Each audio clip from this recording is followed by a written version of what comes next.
We didn't follow the same suit like Khartoum. Khartoum is not interested in Southern Sudanese. In Southern Sudan, you know that now, we have thousands of Northern Sudanese who are living in Southern Sudan. Our government did not issue any kind of a statement or didn't even call any person telling him to leave the country. We told them, you are our people, you remain here. As long as you abide by the constitution of Southern Sudan, and as long as you respect the flag of Southern Sudan, you are one of us. You remain. So, whatever Khartoum is saying that they are doing this and doing that, I don't think people should believe in it because it's a propaganda. Mr. Ambassador, a question that would jump into anybody's mind. If you have so many pending issues and outstanding issues, ABA, hedgelage, demarcation, oil revenues, and now the issue of citizenship, how come you declared independence? Of course you chose independence, but how come a state with so many outstanding issues with its neighbor? I mean, how could you live as an independent state?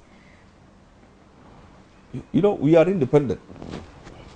And they didn't give you we thought because the 80% of the borders were demarcated with the north, with the government of Sudan. And we thought after the independence, would come and sit down and then resolve the 20% which is left. But to our surprise, we found Khartoum has a different agenda. They don't want to reach without any kind of solution to settle all the issues. They want to keep the borders like that, as a sign of continuous conflict between us and the north, and for an agenda that they know very well. Because they still believe that one day they can occupy Southern Sudan or can bring up somebody in the power in the South Sudan. That is loyal to them?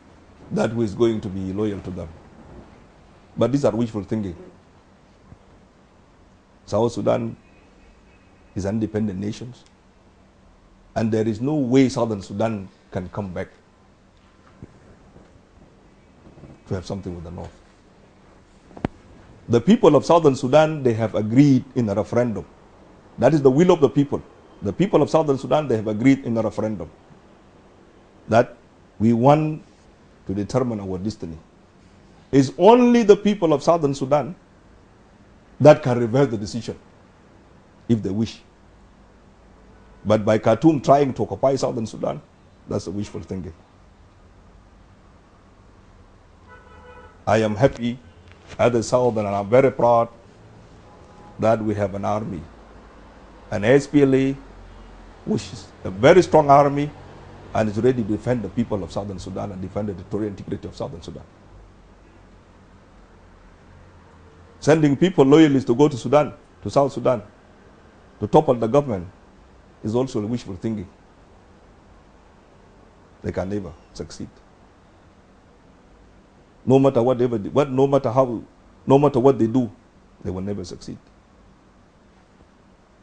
And that's the reason why the government of Sudan wanted to destabilize Southern Sudan by keeping this issue, not to find a solution to that. We know it very well. They have even declared in the parliament, that Southern Sudan is a strategic enemy of the North. If you just look at it, are we really enemies of the North? Enemies. We have problems, but we are not enemies. Not strategic enemies. But they have put that in their minds, the minds of the people. They wanted to create a picture, an image in the Northern Sudanese mind and the Arab mind that South Sudan is an enemy, a strategic enemy of the North. They have even gone far as even writing in the Arab media and the Arab press that whenever they see us have any kind of signing any kind of agreement with Israel or any, they come out and they say now the Arab strategic security or whatever is now at risk. It is something intended to get the support of the Arab world. They wanted to get the support of the Arab world. not because of anything else. We are not enemies of the Arabs. We are not enemies of the Palestinians. Okay? These are normal. We deal with the Israelis as long as we deal with any other country. We are not. We are not. And they come to Egypt here, they tell them now, since Southern Sudan has signed an agreement with an Israeli company, that Nile now is going to be in danger because Israel is coming now to do this and that or to block water from Egypt. These are all false accusations. False accusations meaning an Israeli company did not sign an agreement with... We signed an agreement for desalination and purification of water. We need water. We need water because when they left, even when we separated, we found nothing. We started from scratch. There is no even good drinking water in Southern Sudan. We are starting from scratch. We go everywhere in the world, trying to get companies to come and help us. We go to Israelis, we go to Americans, we go to Arab countries, we come to Egypt, we go everywhere. We go to Chinese. We want everybody to come and help us. We are starting from scratch. Why should they be concerned only with Israel when we sign an agreement with them, and they are not concerned with the Chinese and the other countries? But the Chinese, we have signed with them. American, we have signed with them. Kenyan, Ugandan, all these people, we have signed with them. Why is it in particular? It is only something intended to get the support of the Arab world. And I want to make it very clear that the Arab media or the Arab viewers should not listen to this. This is a propaganda. And they are going to create a problem between South Sudan and the Arab countries. We people of Southern Sudan, we don't like it. We feel very well that we have a lot of interest with the Arab people. We have benefited a lot from the Arab world. And we are looking forward to see that Arab investors will come to us and invest in Southern Sudan. So that's what I can say, that they should not listen to all this propaganda from the north. Talking about this issue, your irrigation minister also said earlier concerning the water issue that any agreement with Israel will not impact also Egypt's water quota. Is this right? Is this what you're... We have always made it very clear. Yeah. Whatever we do, we know Egyptian people here, if you just look at Nile, just look at Egypt. There is nothing precious to people living more than Nile. We know it very well. If you come even from Aswan or from Abu Simbel, and you come here even Delta, you know that without water there is no Egypt. We know it very well. Why should we block water from the Egyptians? What are we going to benefit? The Egyptians have not treated us badly. The Egyptians, they have accommodated so many people from Southern Sudan that are here. Why should we go? The Egyptians are not enemies to us. We have no any historical or any problem with Egypt. So why should we go to that extent to stop water? What we are saying is clearly is this, that the Nile belongs to the people of the Nile. Whatever decision to be taken with regard to the Nile water has to be decided within the framework of the Nile Initiative. Let us agree, sit down. If there are 5 cubic meters of water or whatever, let us divide it. Let us share it together. That's our principle. So I want to make it to assure you and assure the Egyptian viewers that please rest assured that Southern Sudan is not going to block waters from Egypt. Southern Sudan is not going to do anything to harm Egypt. We have interest with Israelis, and we have interest with Egypt, and we have interest with other people. Okay, Mr. Ambassador, mentioning earlier that you are starting from scratch as a new nation, is the issue of water shares, another outstanding issue between Khartoum and Juba? I mean, are your quota shares settled, or is this another issue that is to be negotiated between the two sides? Well, to be honest with you, I'm not yet very clear about on this issue, but I know very well that when two nations like the split they reach some sort of an agreement. So I'm not sure right now about the whole thing. I mean, the details of this. We have just joined the Nile Initiative, and our positions will be made very clear when our people they get involved in the discussions and all this. But as I told you before, our positions with regards to the way things are done within the Nile Initiative, is to reach a consensus on how to manage things within the Nile Initiative. Okay. Having so many outstanding issues between the two sides and reaching no solutions to any of them basically so far, a year and 2 months after independence, the United Nations imposed a sort of deadline for the two sides to reach an agreement or to face the threat of UN sanctions. Yes. Resolution 2046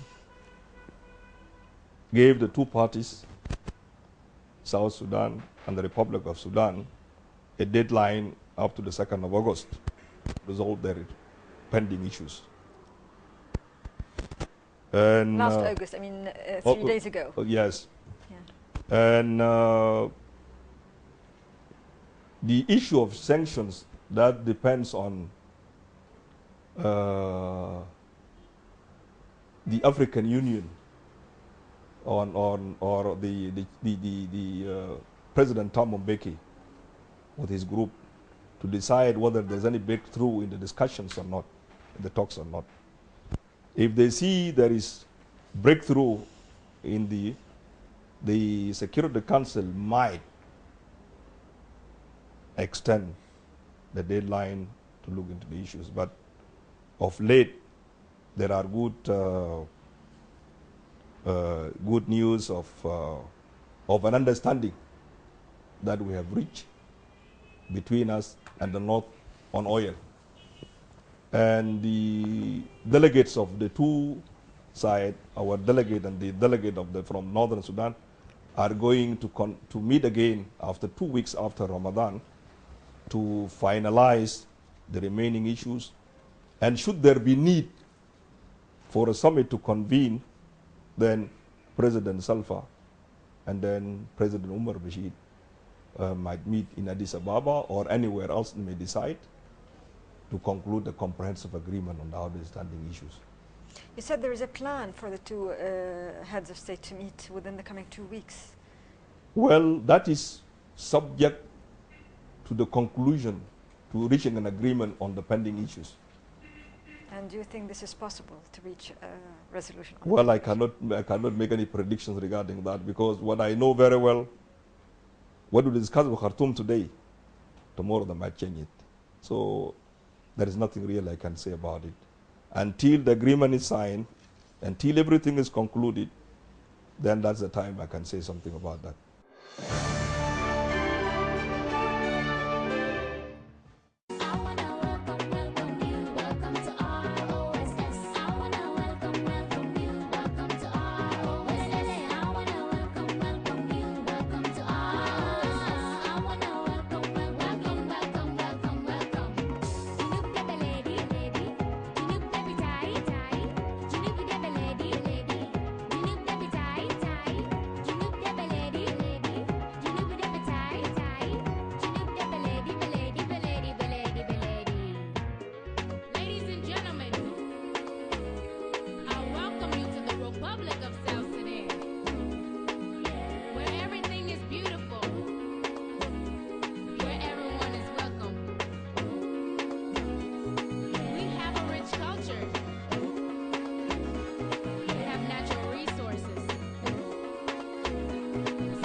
And unfortunately, this is all the time that we have for our discussion for now. Don't forget to join us again to continue our discussion with His Excellency Ambassador Anthony Kon, the Ambassador of the Republic of South Sudan.